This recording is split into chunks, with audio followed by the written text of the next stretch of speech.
శ్రీ గురుభ్యో నమః, శ్రీమాత్రే నమః.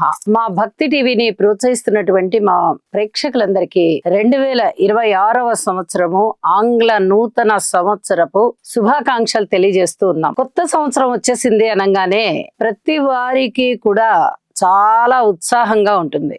ఈ సంవత్సరం మనం ఇల్లు కొనుక్కోగలుగుతామా, మన గ్రహస్థితులు ఎలా ఉన్నాయి, మనము ఫలానా నక్షత్రంలో పుట్టాము, లేదా నక్షత్రం తెలియని వారికి మన పేరు ఇది కదా, ఈ పేరు మీద ప్రారంభమైనటువంటి అక్షరముతో ఈ సంవత్సరం అంతా ఎలా ఉంది మనం చూసుకుంటూ ఉంటాము. ఇక ఈ సంవత్సరం ఎలా ఉండబోతోంది, వివాహం అవుతుందా, ఇంట్లో కుటుంబ సభ్యులకు వివాహం అవుతుందా, మంచి ఉద్యోగం వస్తుందా, వ్యాపారంలో మనము సస్టైన్ అవ్వగలుగుతామా, ఏదైనా మంచి వాహనం కొనుక్కోగలుగుతామా, కారు, సెల్ ఫోన్లు ఇలాంటి విలువైన వస్తువులు కూడా మనం కొనుక్కోగలుగుతామా, ఇవన్నీ కూడా చాలా ప్రశ్నలుగా ఉంటూ ఉంటాయి. 2026 ఆంగ్ల నూతన సంవత్సరం ఎలా ఉండబోతోంది అని మనము అన్ని రాసుల వారికి కూడా ఇప్పుడు తెలియజేసుకుంటాము. గురువు గారి యొక్క స్థితి సంచారము జనవరి 1వ తేదీ నుంచి జూన్ 1వ తేదీ వరకు వక్రించి మిథున రాశిలో ఉంటుంది. ఆ తదుపరి జూన్ 1వ తేదీ నుంచి అక్టోబర్ 31వ తేదీ వరకు గురువు గారి యొక్క స్థితి సంచారము కర్కాటక రాశిలోకి వస్తూ ఉంది. ఇక్కడ ఇంకొక విషయాన్ని తెలియజెప్పుకోవాలి. జూన్ 1వ తేదీ వరకు పూర్తిగా వక్రించట్ల, మార్చి 7వ తేదీ వరకు వక్రించి ఇక అక్కడ దగ్గర నుంచి రుజు మార్గంలో ఉంటూ జూన్ 1వ తేదీన కర్కాటక రాశిలోకి వచ్చేస్తున్నారు. అలాగే ఈ కర్కాటక రాశిలో ఉన్నటువంటి గురువు గారి యొక్క సంచారము సింహ రాశిలోకి ఎప్పుడు వస్తుంది?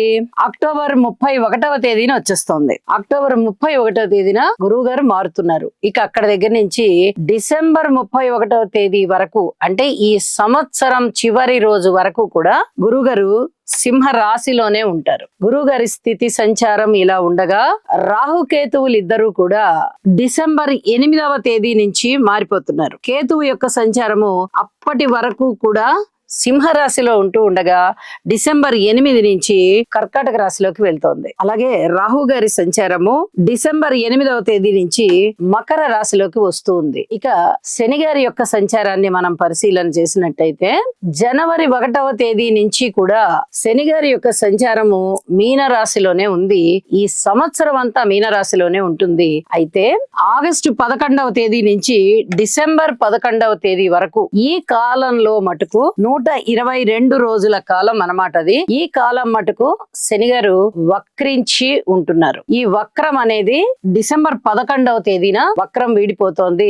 ఈ 122 రోజుల కాలము కూడా ఈ 2026వ సంవత్సరంలోనే ఉండడం ఇక్కడ గమనార్హం. గ్రహస్థితులు ఇలా ఉండగా ప్రధానమైనటువంటి గ్రహస్థితులని మనం తీసుకుంటాం కాబట్టి ఈ ప్రధానమైన గ్రహస్థితులు రాహుకేతువులు గురు శనులుగా చెప్తాం కాబట్టి ఈ నాలుగిటి యొక్క పరిస్థితులు ఇప్పుడు మనం తెలియచెప్పుకుంటూ ఉన్నాము. ఇక వీటి యొక్క ఫలితాలు ఏ విధంగా ఉండబోతున్నాయి అనేది రాసుల్లోకి వెళ్లి వివరంగా తెలియచెప్పుకుందాం. కర్కాటక రాశి. కర్కాటక రాశి వారికి సంవత్సరం పొడుగుతా గురువు గారి యొక్క సంచారం ఏ విధంగా ఉందంటే ఇప్పుడు వ్యయస్థానంలో ఉన్నప్పుడు చాలా మంచి ఫలితాలే ఉన్నాయి. శుభకరమైన పనుల మీద ఎక్కువగా ధనాన్ని ఖర్చు చేస్తారు. మరి జూన్ 1వ తేదీ నుంచి రాశిలోకి వస్తున్నారు.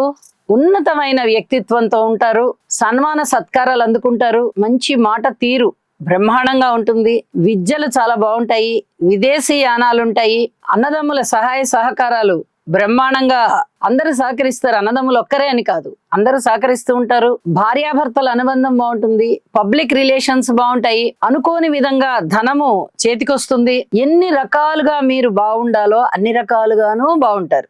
గురువు గారు రాశిలో ఉచ్చులో ఉన్నారు అంటే అది అసలు మాటలైన విషయం కాదు.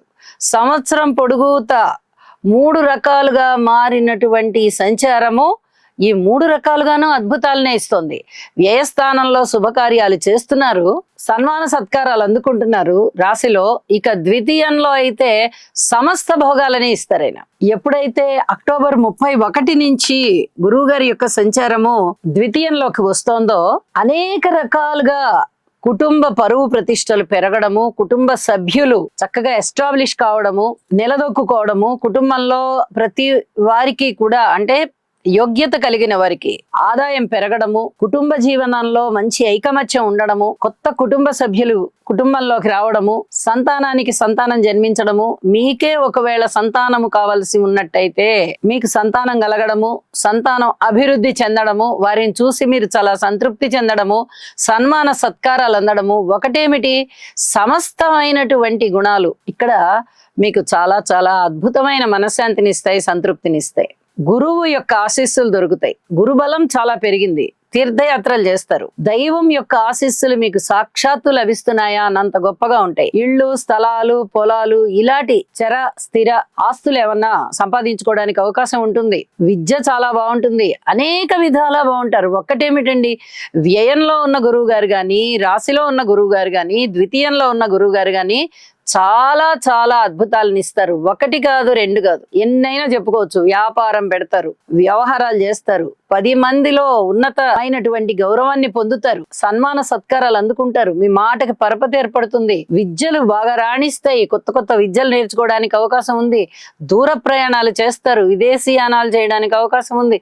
అసలు ఒకటేమిటి, సర్వం శుభకరం. ఒక మాటలో చెప్పాలంటే మీ యొక్క ఇష్ట దైవానికి పూజలు చేసుకోవడం మటుకు మానకండి, ప్రతిరోజు స్మరించండి. ఇక రాహు గారి యొక్క సంచారం ఏ విధంగా ఉందో చెప్పుకున్నాం మనం. వారు సప్తమ స్థానంలోకి వచ్చేస్తున్నారు. ఇప్పుడు అష్టమంలో ఉన్నారు. అప్పుడప్పుడు మనకి ఉద్దాన పతనాలు కనిపిస్తూ ఉంటాయి. ఇక డిసెంబర్ 8వ తేదీ నుంచి సప్తమంలోకి వస్తున్నారు. రాశిలోకి కేతు వస్తున్నారు. చాలా వరకు ఇబ్బందుల్ని ఇస్తారు. కానీ అదే సమయంలో గురుబలం చాలా బాగుంది కాబట్టి అంతగా భయపడాల్సిన పని లేదు.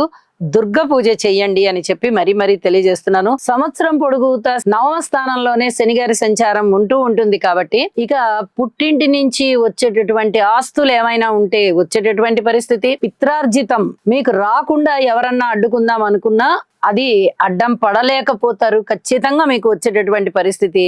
శనిగారికి మటుకు అప్పుడప్పుడు 3 నెలలకి 4 నెలలకి ఒకసారి తైలాభిషేకం చేసుకోండి. మరింతగా మీ జీవితం శోభిస్తుంది అని చెప్పి తెలియజేస్తూ ఉన్నాను. దుర్గ పూజ మానకుండా చెయ్యండి. అత్యద్భుతమైన ఫలితాలు మీ సొంతం. శుభం. సర్వే జనా సుఖినో భవంతు. 2026వ సంవత్సరం అంతా కూడా ప్రతి మనిషికి బాగుండాలి, ప్రతి మనిషికి ఆర్థిక అభివృద్ధి కలగాలి, ఆరోగ్య అభివృద్ధి కలగాలి, నిత్య నూతనమైన సంతోషం కలగాలి అని చెప్పి ఆ భగవంతుడు ఆశీర్వదించాలని కోరుకుంటూ సర్వే జనా సుఖినో భవంతు.